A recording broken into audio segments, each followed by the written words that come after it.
Ya, sampai singkatnya beliau hanya mengatakan begini, hadirin, saya Ali bin Abdurrahman Al-Habsyi menyatakan diri sebagai anggota dan bagian daripada Ormas Nahdlatul Ulama.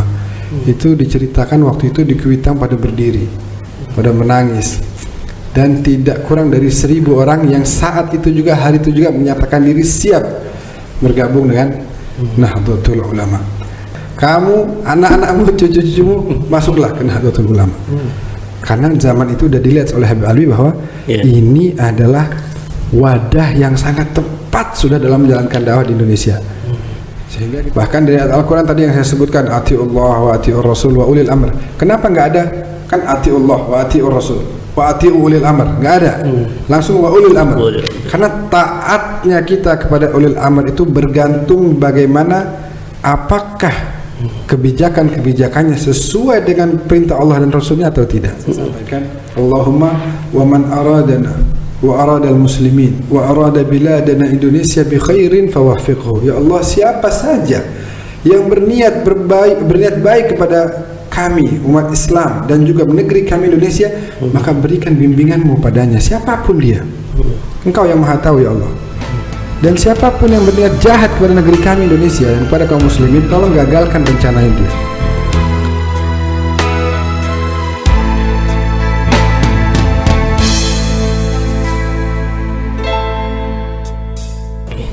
Assalamualaikum warahmatullahi wabarakatuh. Waalaikumsalam. Selamat datang pemirsa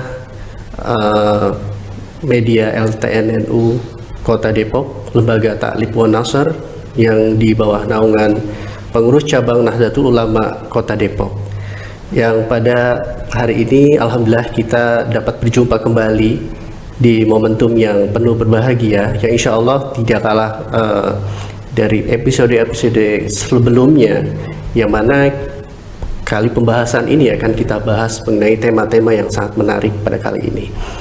Alhamdulillah di sini kita sudah kehadiran seorang Habib ya, yang insya Allah akan memberikan kita ngobrol-ngobrol lebih jauh lagi, lebih banyak lagi, yaitu mengenai NU dan habaib serta hubul watan minal iman yang akan kita bahas.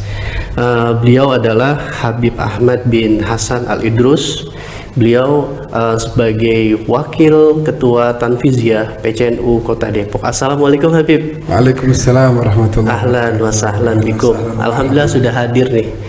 Momentum yang padat dengan jadwalnya, tapi bisa menyempatkan hadir di sini. Harus kita sebagai warga NU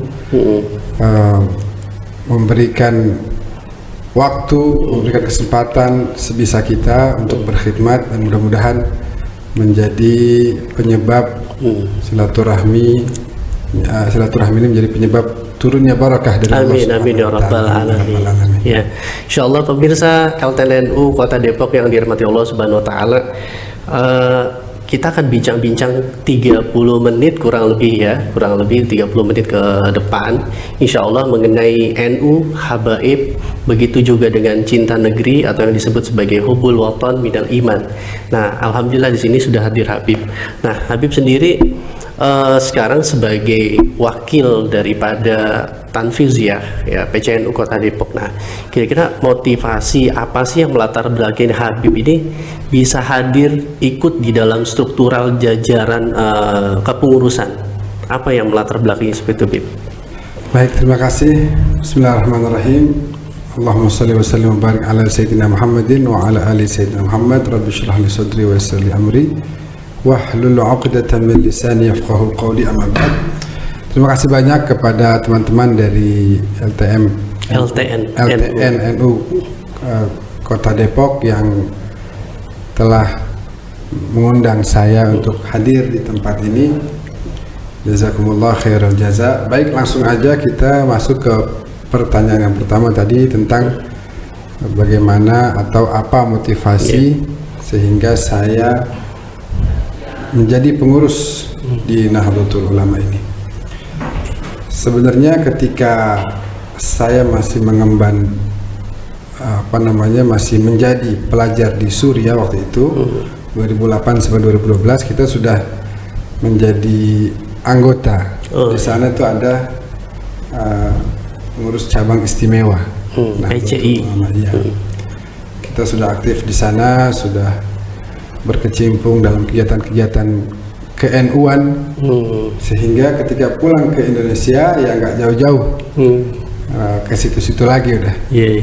Apalagi saya punya guru, itu Abuya Al-Habib Abu Bakar bin Hasan Al-Attas Al-Zabidi, merupakan orang lama di NU, dan ketika beliau memberikan arahan dan perintah kepada saya untuk aktif di NU, maka tidak ada lagi keraguan, udah yakin tambah yakin lagi gitu. Sebenarnya sebelum di PCNU ini udah terlebih dahulu kita di PB malah. Oh, di PBNU di pusat. PB di Les Bumi, budaya. Lembaga Seni Budaya Muslim Indonesia. Waktu itu almarhum Romo Kiai Agus Sunyoto kontak kepada Al-Fakir dan mengabarkan bahwa saya dari Malang mau menuju Jakarta, mohon berikan waktunya kita ketemu ngopi-ngopi katanya. Masya Allah. Akhirnya saya jemput beliau, akhirnya kita ngopi-ngopi sebentar, duduk ngobrol, sepakat bahwa saya diaktifkan di Lembaga Seni Budaya Muslim Indonesia PBNU Pusat.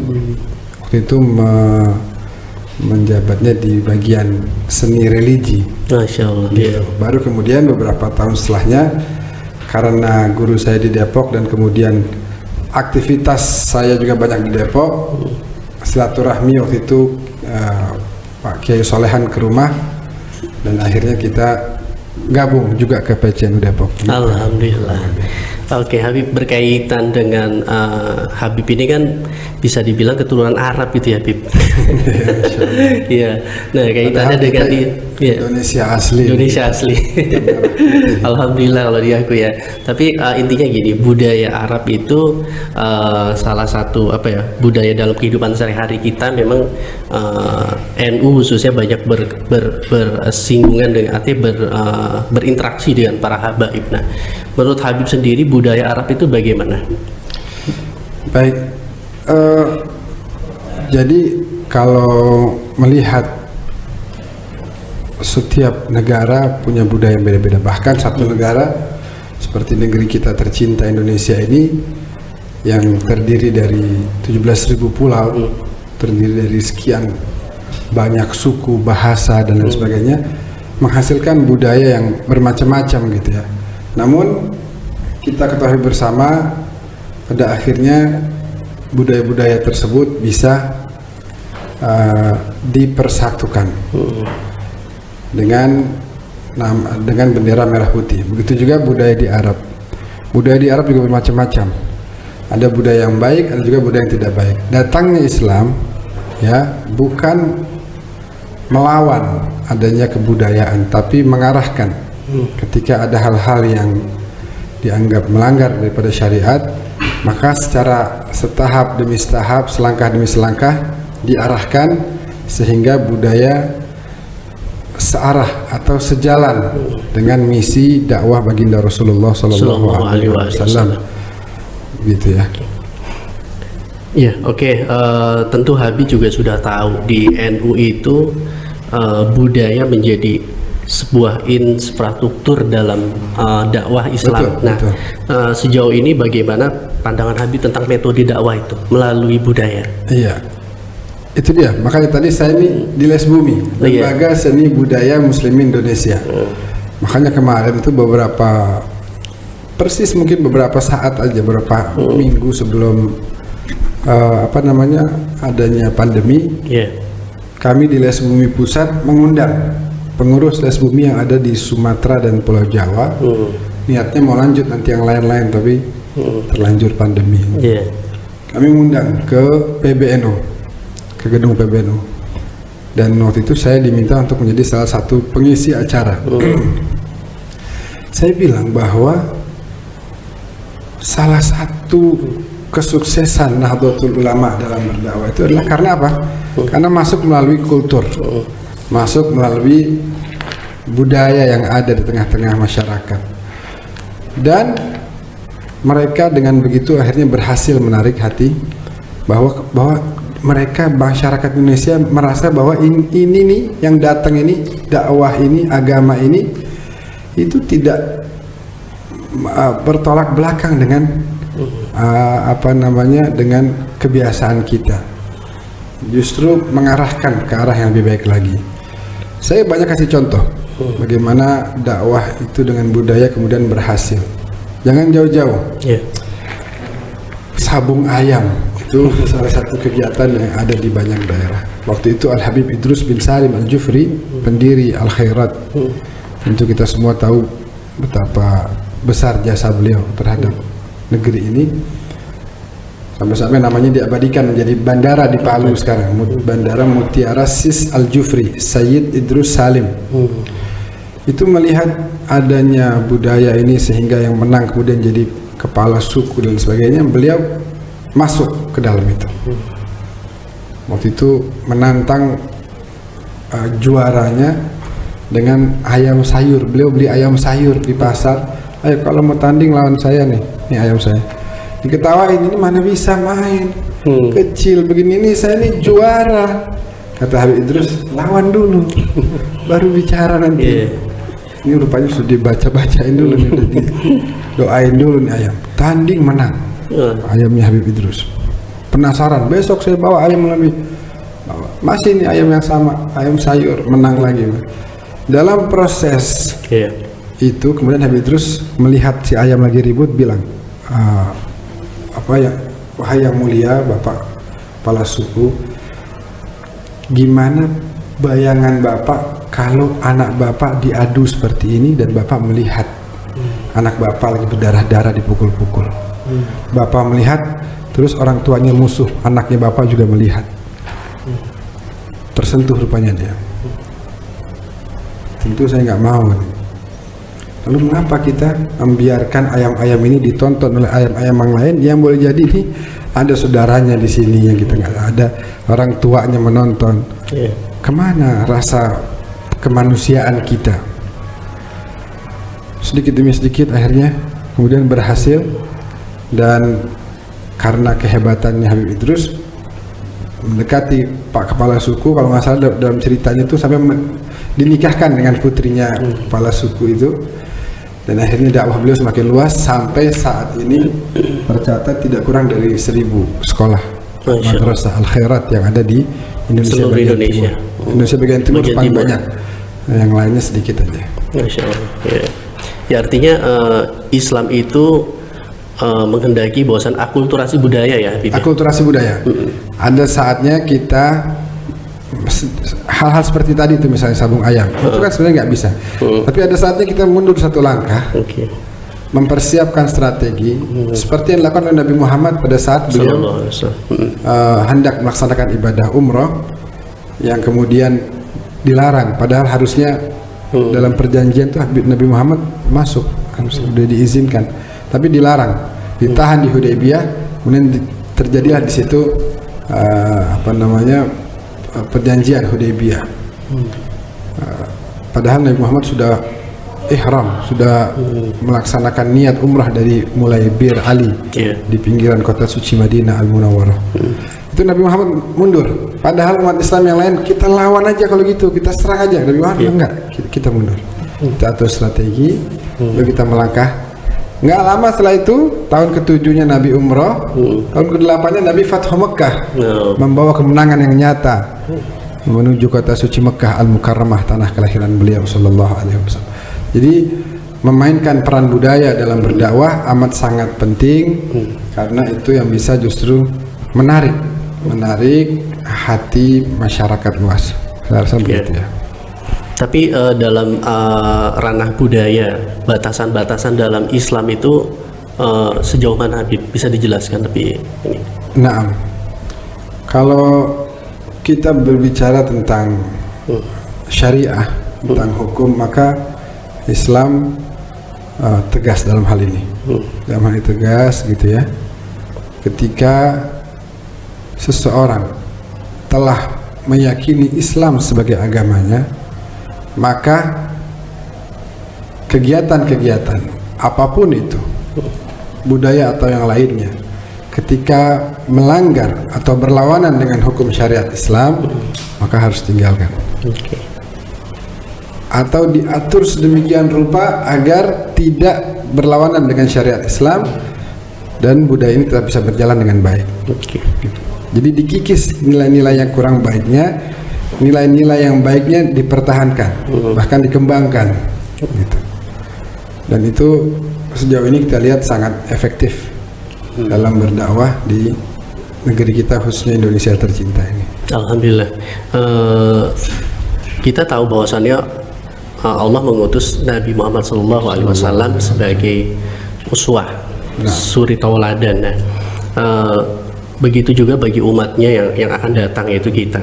Nah, sejauh mana Nabi ini mengakomodir yaitu budaya Arab dalam kehidupan pribadi beliau? Ya, mungkin ada istilah gini, ketika mungkin kalau Nabi turun di Indonesia nggak pakai gamis gitu. Nah, itu gimana budaya apakah kita harus Nabi pakai gamis, kita pakai gamis gitu, pakai ya dan lain-lain itu misalnya. Nah, tadi kita jadi syariatnya kita utamakan, cara menjalankannya sesuai dengan budaya masing-masing. Contohnya gini, Nabi mengatakan tutuplah aurat. Nabi menggunakan gamis karena beliau tinggal di Arab, karena beliau orang Arab. Tapi Nabi tidak mewajibkan kepada umatnya di belahan negeri selain Arab untuk harus. Yang penting Nabi bilang batasannya tutup aurat, gitu. Pakai pakaian yang baik, yang rapi, yang sopan. Adapun gimana bentuknya, maka disesuaikan dengan apa namanya, cara atau budaya yang ada di negara masing-masing. Bahkan bukan hanya di satu negara, kadang-kadang budayanya beda-beda, gitu ya. Saya sering melihat kalau lagi diundang ke satu daerah, gitu, kadang-kadang kita mencoba untuk mengambil sedikit pelajaran tentang budaya di daerah tersebut, kemudian disesuaikan dalam menjalankan dakwahnya. Agar kemudian ada kenyamanan dari masyarakat di sana menerima kedatangan kami untuk menyampaikan dakwah, gitu. Jadi Nabi sebagai suri tauladan, sebagai sosok uswah, sebagai sosok panutan, beliau sempurna dan beliau cocok untuk ditiru di manapun, oleh siapapun, kapanpun. Karena apa? Karena ini agama yang terakhir, tidak ada lagi agama setelah ini. Maka pasti ajarannya relevan untuk dijalankan sampai akhir waktu, sampai akhir zaman. Oleh karena itu semua merasa dekat dengan Nabi, semua merasa terakomodir dengan cara Nabi menyampaikan dakwahnya, gitu. Dan yang paling utama adalah yang kemudian menjadi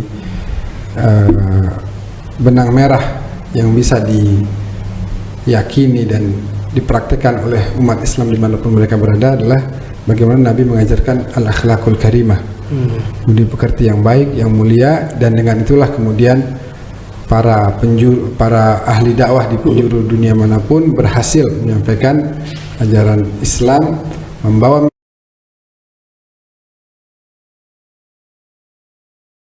Amin. Oke Habib, menarik sekali nih kalau bahas budaya. Tapi kita kembali ke masalah organisasi NU nih, Nahdlatul Ulama. Organisasi Islam seperti NU ini di masyarakat, khususnya di Indonesia, menurut Habib seperti apa nih? Saya lihat luar biasa ya. NU itu sebagai ormas Islam terbesar bahkan di dunia. Itu saja sudah menunjukkan bagaimana NU berhasil dalam menjalankan misi dakwah yang telah dicetuskan oleh Hadratus Syekh Mbah Hasyim Asy'ari. Itulah garis rel, itulah yang kemudian yang kita semua ketahui bahwasanya Mbah Hasyim memiliki silsilah atau mata rantai keilmuan nyambung dari satu guru ke guru yang lain terus naik sampai kepada junjungan kita Rasulullah SAW, bukan hanya dalam nasnya, tapi bahkan dalam memahami nas. Ada nas tentang jihad, ayat tentang jihad. Bukan hanya mengetahui ayatnya, tapi cara memahaminya seperti apa itu turun temurun dari guru ke guru sampai kepada baginda Nabi. Oleh karena itu fakta yang ada ini menjadi bukti paling jelas, paling nyata bahwa NU kemudian berhasil. NU kemudian berhasil menjadi wadah bagi umat Islam di Indonesia untuk mempertahankan kebudayaan yang ada, menjaganya, kemudian melestarikannya, kemudian terus menjalankan misi dakwah sesuai dengan yang diawali, dimulai oleh baginda Nabi, diteruskan oleh keluarga, para sahabat, tabi'in dan tabi'in, turun temurun sampai akhirnya tongkat estafet perjuangan itu sampai ke Indonesia oleh para wali songo, turun temurun sampai sekarang para umat Islam secara umum yang seluruhnya di Indonesia, dan juga khususnya pada para ulama, para habaib, para kiai. Mereka mencoba terus untuk melanjutkan misi dakwah tersebut, melanjutkan menjaga amanah yang sudah ada di tangan mereka, agar kemudian misi dakwah ini terus berjalan dengan baik, menyebar dan semakin menyebar, dan terus bisa memberikan cahaya dan penerangan bagi masyarakat dimanapun berada, khususnya umat Islam. Ya, jadi intinya Habib ini setuju kalau NU ini dijadikan sebagai sebuah organisasi yang memang dakwahnya ini udah sesuai dengan misi Rasulullah. Sangat sesuai kalau menurut saya. Makanya saya mengapa memilih NU, karena ini yang saya rasa paling tepat, paling sesuai. Dan kalau kita mau tarik sedikit ke belakang, para habaib itu semua banyak yang kemudian menunjukkan persetujuan mereka atas visi misi dakwahnya NU. Al Habib Ali bin Abdurrahman Al Habsyi Kuitang, ketika itu di Kuitang beliau berdiri, kemudian mulai dengan Bismillah, Hamdalah, Salawat, kemudian beliau bilang kita doakan organisasi Nahdlatul Ulama, ya, sampai singkatnya beliau hanya mengatakan begini: hadirin, saya Ali bin Abdurrahman Al Habsyi menyatakan diri sebagai anggota dan bagian daripada Ormas Nahdlatul Ulama. Itu diceritakan waktu itu di Kuitang pada berdiri, pada menangis, dan tidak kurang dari 1000 orang yang saat itu juga, hari itu juga menyatakan diri siap bergabung dengan Nahdlatul Ulama. Di antaranya tentu Al Habib Salim bin Ahmad bin Jindan yang juga ada bersama beliau saat itu. Bahkan Habib Salim dan Hadratus Syekh ini sama-sama berguru kepada guru yang sama, yaitu Maulana Syekhana Syekh Khalil Bangkalan. Sampai Habib Salim melalui beliau ini, mata rantai Syekh Khalil ini ke Habib Salim lanjut Profesor Dr. Said Muhammad bin Alwi Al-Maliki, Al Habib Salim bin Abdullah bin Umar Syatiri. Ada lagi kemudian para ulama-ulama yang lain yang dari Hadramaut, di Mekah dan sebagainya. Dan kita tahu bersama bahwa bahkan Al Habib Alwi bin Muhammad bin Tahir Al-Haddad yang ada kuburannya di Empang, Bogor, ketika suatu kali ada seorang habaib di Pemalang, Jawa Tengah. NU ini kan didirikan 1926. Pada saat 1928 waktu itu kejadiannya di Pemalang, Jawa Tengah, ada kumpulan para kiai. Kemudian keluar ketemu sama salah satu habaib di Pemalang, Habib Saleh namanya. Ada apa tadi? Oh, itu Habib ada kumpul-kumpul mau bikin NU. Apa NU? Kan dulu nggak ada media ya, belum tersebar luas. 1926, ini 1928, baru 2 tahun. NU itu ormas yang didirikan oleh Hadratus Syekh Mbah Hashim Asy'ari. Akhirnya Habib Saleh kirim surat ke Habib Alwi bin Muhammad bin Tahir, salah satu gurunya Soekarno juga, ma'ruf, terkenal. Bagaimana Soekarno seringkali dalam berbagai masalah meminta nasihat dari beliau. Habib Alwi bilang bahwasanya Syekh Mbah Hashim Asy'ari ini adalah alimun rabbaniyun, seorang alim yang rabbani. Wa huwa sadiqi wa zamili, dia teman dekat saya, sahabat saya kenal betul siapa dia. Ya, jadi udah dapat rekomendasi dari tokoh-tokoh Habaib besar. Sehingga kata Habib Alwi, itba nahdlatul ulama anta wa auladak wa ahfadak. Kamu, anak-anakmu, cucu-cucumu masuklah ke Nahdlatul Ulama. Karena zaman itu udah dilihat oleh Habib Alwi bahwa ini adalah wadah yang sangat tepat sudah dalam menjalankan dakwah di Indonesia. Sehingga kita lihat sendiri sekarang bagaimana NU diterima dalam jumlah porsi secara kuantitas itu lebih banyak dibanding ormas-ormas lainnya, sehingga itu merupakan bukti yang jelas yang nyata bahwa menurut kita NU sudah sangat layak, dan bukan hanya itu tapi sudah sangat tepat sudah. Sehingga bahkan saya sering bilang di beberapa kali kesempatan di khutbah-khutbah itu, harusnya NU ini ke depan berpikir lebih dengan bukan lagi mengincar posisi Menteri Agama atau lain sebagainya. Incar posisi RI 1, RI 2 nya Muhammadiyah. Wah, kan keren tuh. Sebagai dua ormas paling besar ini menjadi rumah, kemudian ormas-ormas lainnya mau ikut, mari kita rangkul sama-sama semuanya. Kita tunjukkan bahwa kita umat Islam ini adalah pengikut seorang Nabi yang paling tahu bagaimana caranya menyebarluaskan keadilan bagi seluruh rakyat Indonesia. Kita ini umat dari seorang Nabi yang dikenal bagaimana kebaikannya, kesantunannya, kesopanannya. Hilangkan itu anggapan umat Islam itu suka korupsi, ambil uang rakyat. Jangan, sudah. Ini mempermalukan citra Islam yang sudah sangat indah dibangun oleh para ulama, para wali songo dan lain sebagainya. Tunjukkan itu. Kita adalah umat dari seorang Nabi yang diutus oleh Allah untuk menyebarkan kasih sayang.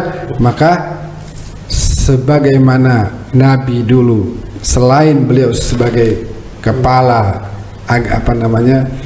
kepala di bidang keagamaan, tapi beliau juga di Madinah mendirikan satu pemerintahan kekuasaan yang kemudian berhasil menanamkan nilai-nilai ajaran Islam yang kemudian diterima oleh banyak orang. Saya rasa begitu. Ya, insyaallah berkaitan dengan tadi para habaib.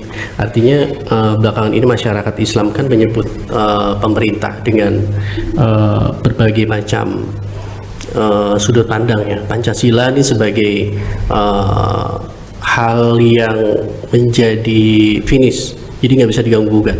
Artinya para habaib ini sudah mengakui organisasi NU sebagai jalan yang memang Islam sesuai dengan apa yang Nabi sebutkan. Nah, tapi mengenai hubul watan minal iman sendiri nih, bagi kalangan habaib seperti apa nih Habib? Itu saya rasa sudah tidak perlu diragukan lagi. Gitu. Ya, bahkan kami, datuk-datuk kami, nenek moyang kami jauh-jauh dari negeri Hadramaut di Yaman Selatan bukan naik pesawat. Kalau naik pesawat enak, naik laut berbulan-bulan. Udah gitu nggak ada persiapan air di laut, jadi mereka harus bawa bekal yang banyak. Makanan itu dulu saya dapat dari kakek-kakek saya. Kakek saya punya kakek itu datang langsung dari Hadramaut. Jadi waktu datang itu bawa kue ratusan kaleng. Kenapa? Karena bekal makanan 3 bulan nggak ada. Mau minta sama pelayan di kapal nggak ada yang memasakin kita. Jadi mereka betul-betul dengan perjuangan mereka ingin menyebarkan ajaran Islam di Nusantara, negeri yang bahkan menjadi jumlah umat Islam paling banyak di seluruh dunia, dan itu diakui di mana-mana. Saya dulu di Suriah, kalau ditanya dari mana, dari Indonesia. Wah, luar biasa, dari Indonesia, negara yang paling besar jumlah umat Islamnya. Wah, luar biasa, Indonesia terkenal akhlaknya santun-santun, budi pekertinya baik-baik begitu. Itu sudah menjadi kesan di luar sana bagi negeri Indonesia yang kita cintai ini. Jadi menurut saya kita sudah sepakat.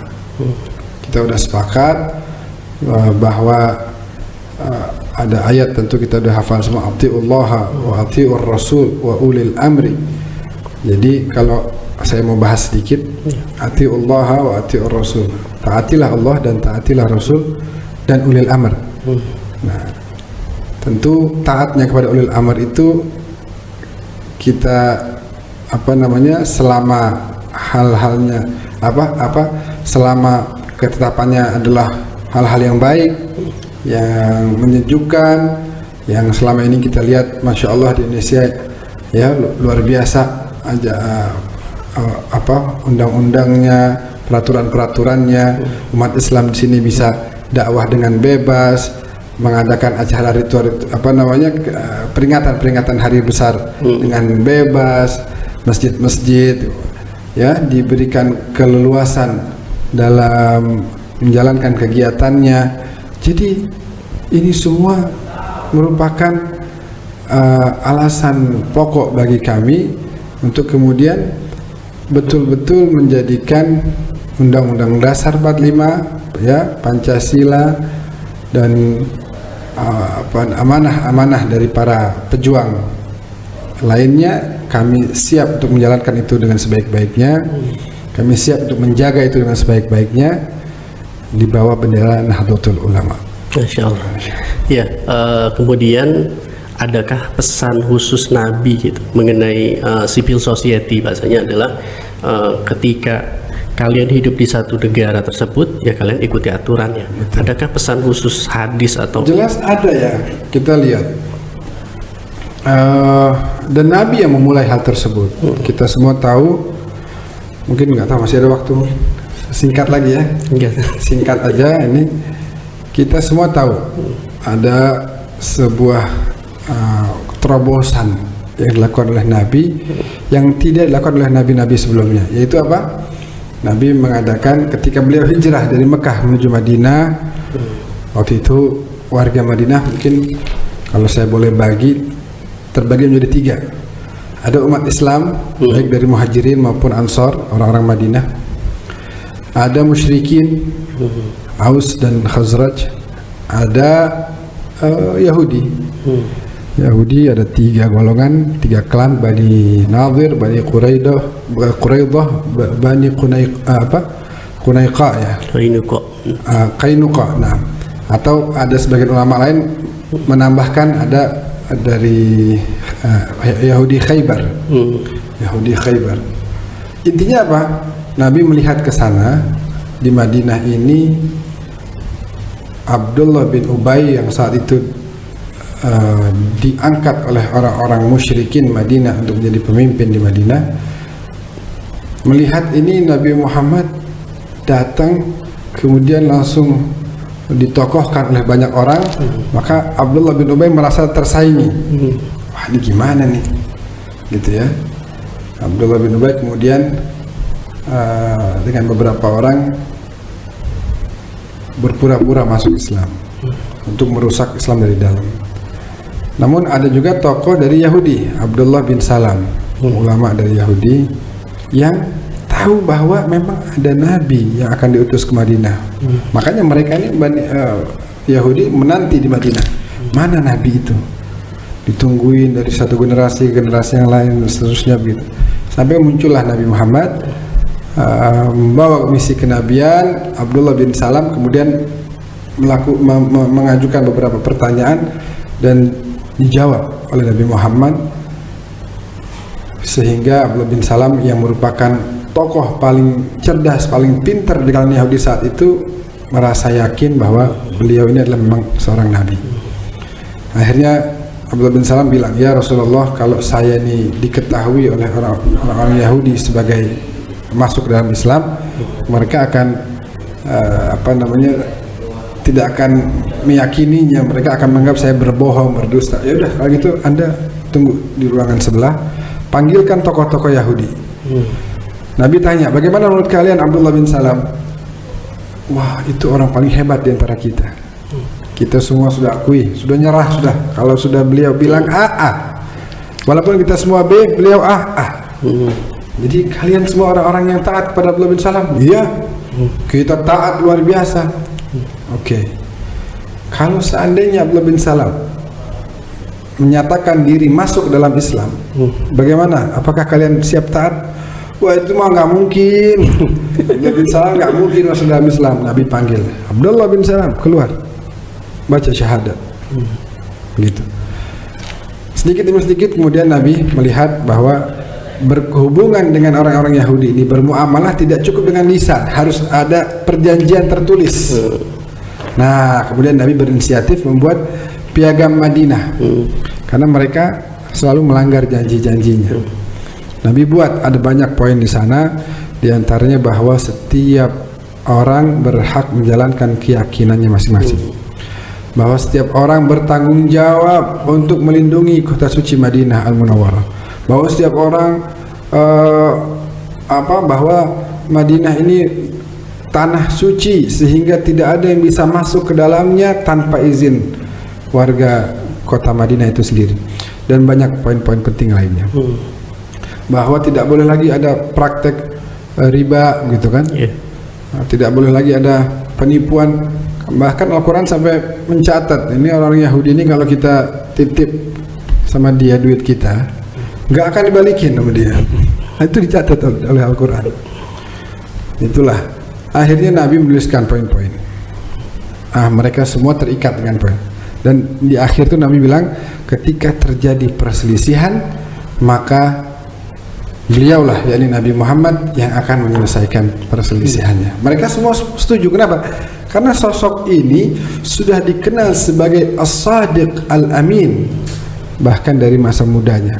Semua orang tahu betul itu, sehingga mereka mempercayakan untuk menyelesaikan masalah-masalah mereka kepada baginda Nabi SAW. Nah, maka dengan piagam Madinah itu Nabi bisa dikatakan mendirikan sebuah pemerintahan. Dan kalau ditanya tadi tentang adakah perintah dari Nabi, itu dari hal ini kita bisa pelajari. Bahkan dari Al-Quran tadi yang saya sebutkan, ati'ullah wa ati'ur rasul wa ulil amr. Kenapa nggak ada?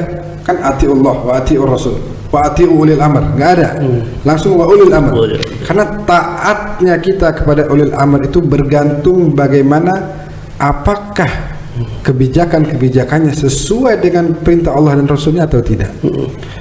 Dan itu saya bisa katakan bahwa di negeri kita Indonesia ini sudah sangat banyak hal-hal yang baik.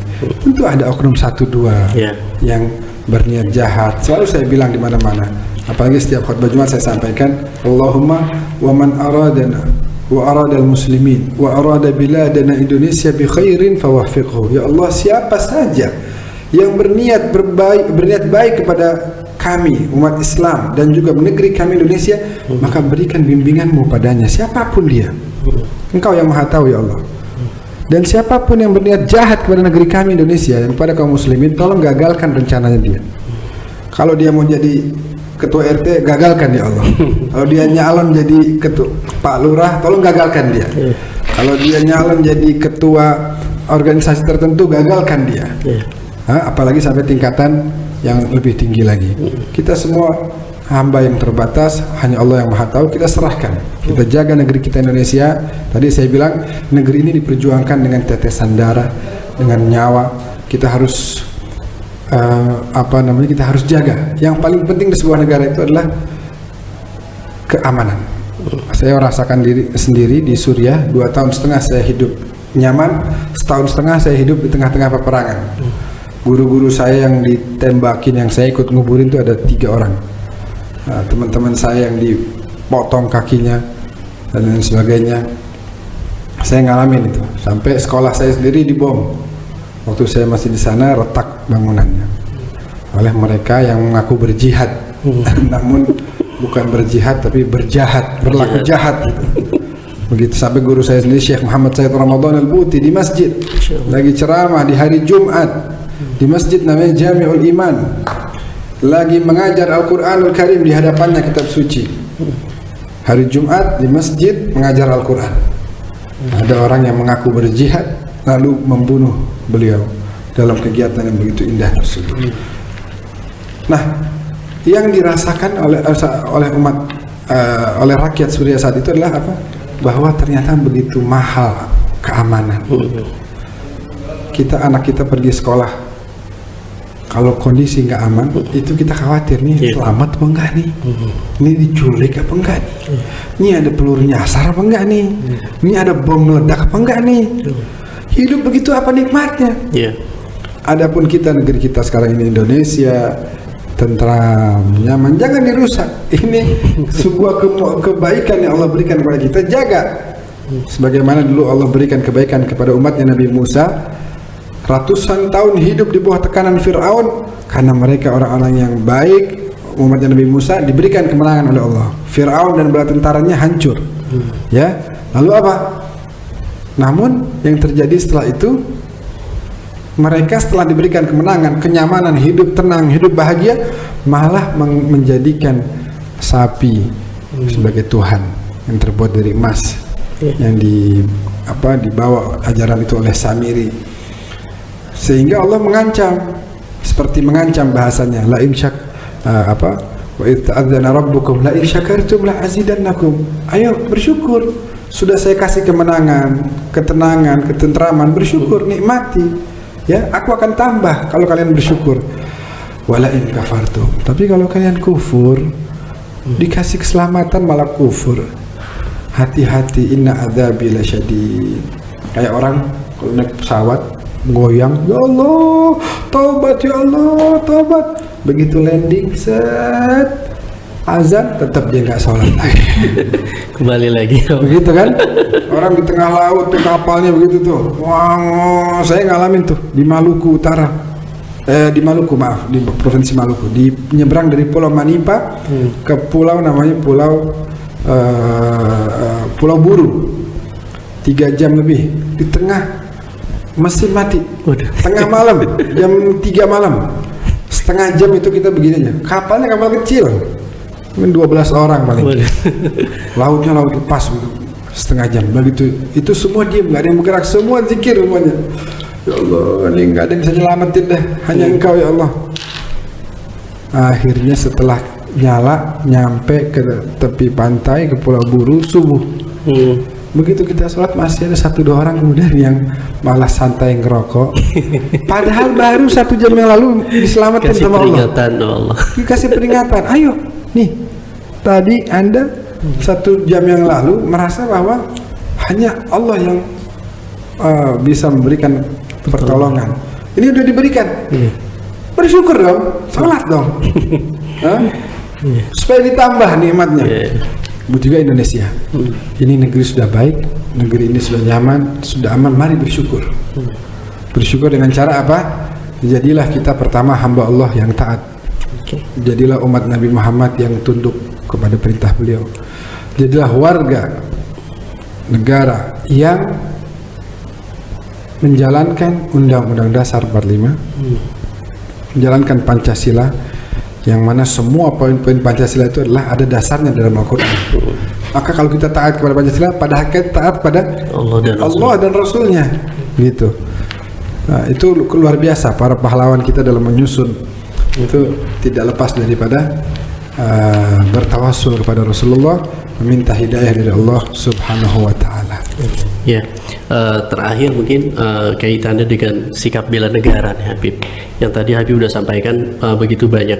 Kita sebagai warga Indonesia harus bersyukur. Nah, tapi sikap bela negara masing-masing rakyat Indonesia ini suatu kewajiban. Menurut Habib bagaimana pandangannya? Betul.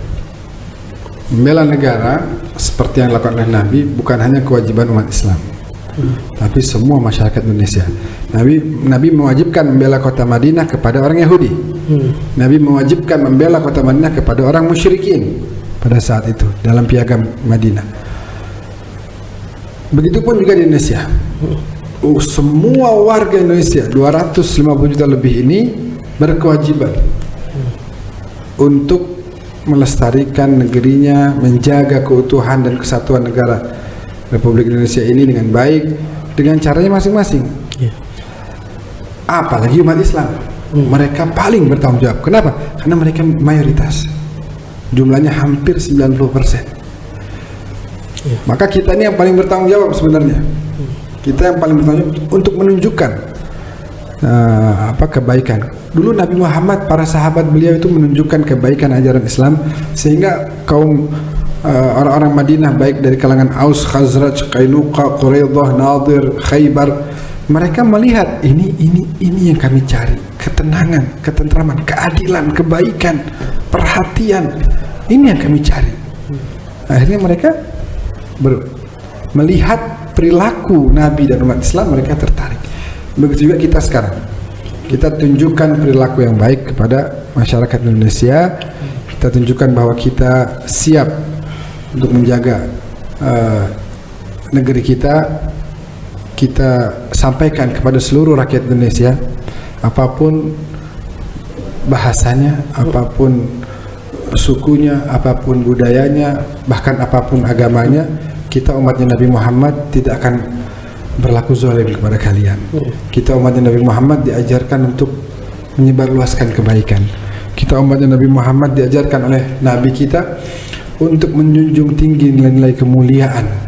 Itu adalah yang kami terima dari Nabi kami, itu menjadi tanggung jawab kami, dan kami siap menjalankan itu di negeri kami Indonesia. Karena Allah melahirkan kami di sini, maka mencintai negeri ini adalah satu hal yang wajib dan satu hal yang lumrah. Wajar orang cinta sama negerinya. Dia lahir di sini, dia makan di sini, dia minum di sini. Itu saya waktu di Suriah tuh, kalau teringat Indonesia tuh sering meneteskan air mata. Mulai dari makanannya, mulai dari hijau, pemandangannya, biru lautannya, mulai dari kebiasaan sehari-harinya, saling tegur sapa antar satu dengan yang lain. Ini semua hal-hal yang indah yang sudah ditanamkan oleh para pendahulu kita. Maka sekarang mereka dulu memperjuangkan itu dengan darah, dengan nyawa, mengusir itu para penjajah. Kita nggak ada kewajiban untuk menumpahkan darah. Kita nggak diminta untuk mengorbankan nyawa, hanya diminta menjaga ini amanah sebaik-baiknya dengan cara terus menjalankan setiap apa yang menjadi perintah Allah dan Rasulnya, menjauhkan dari apa saja yang dilarang oleh Allah dan Rasulnya. Dan itu semua pasti adalah kebaikan buat kita dan buat negara kita Indonesia tercinta ini. Amin ya rabbal alamin. Ya. Terima kasih banyak Habib. Banyak sekali pandangan kayaknya nih. Iya. Pandangan-pandangan yang diberikan oleh Habib Ahmad bin Hasan Al-Idrus ini menjadikan satu motivasi dan banyak sekali yang bisa kita ambil bagi kehidupan kita bersama. Para pemirsa Lembaga Ta'lim wan Nasr PCNU Kota Depok, alhamdulillah kita sudah 30 menit, rasanya mungkin lebih, tapi saya sebenarnya banyak sekali pertanyaan-pertanyaan yang belum diutarakan, yang pasti harus dibahas. Tapi insya Allah dalam momentum-momentum berikutnya kita akan berjumpa lagi dengan Habib di lain waktu, insya Allah Habib. Amin, siap. Bisa disempatkan untuk lahan dakwah kita bersama. Mungkin closing statementnya buat para pemirsa di NU Kota Depok, dipersilakan. Baik, buat saudara-saudara saya, khususnya para Nahdliyin di Kota Depok, mari kita lanjutkan perjuangan nenek moyang kita, datuk-datuk kita. Mari kita lanjutkan hal-hal yang baik yang dahulu mereka ajarkan kepada kita, dan terus mengembangkan diri mencari hal-hal yang lebih baik, atau dalam bahasa NU-nya al-muhafadzah 'alal qadim as-salih wal akhd bil jadidil aslah. Itu kita jalankan dengan tujuan kita khidmat kepada ajaran Islam yang diperjuangkan oleh Nabi, keluarganya, sahabatnya, yang Nabi telah berjuang dengan luar biasa dalam membawa amanah dan risalah dari Allah ini. Maka kita mari sama-sama melanjutkan perjuangan tersebut dengan wadah yang sama-sama kita berada di atasnya saat ini, yaitu wadah Nahdlatul Ulama, yang kita rasa sudah paling tepat untuk kita menjalankan misi-misi kita dalam berdakwah dalam menyebarluaskan kebaikan, dalam membantu kaum fakir miskin, dalam menyebarkan kebaikan dengan segala bentuknya, agar yang demikian itu menjadikan kita sebagai santri-santrinya Mbah Hashim yang diakui oleh beliau. Amin. Dan nanti akan sama-sama dengan beliau berbondong-bondong menuju kepada junjungan kita baginda Rasulullah sallallahu alaihi wasallam, bergabung bersama baginda Nabi, berkumpul bersama baginda Nabi kelak di surganya Allah Subhanahu wa taala. Amin amin Amin ya rabbal alamin. Terima kasih Habib atas waktunya. Sama-sama. Pemirsa LTNNU Kota Depok, terima kasih atas perhatiannya, dan bagi pemirsa yang baru bergabung, insya Allah terus ikuti channel kami, mudah-mudahan ini bermanfaat bagi syiar dakwah kita bersama. Kurang lebihnya dari Al-Fakir, mohon maaf. Wallahul muwaffiq ila aqwamit thoriq. Wassalamualaikum warahmatullahi wabarakatuh. Waalaikumsalam warahmatullahi wabarakatuh.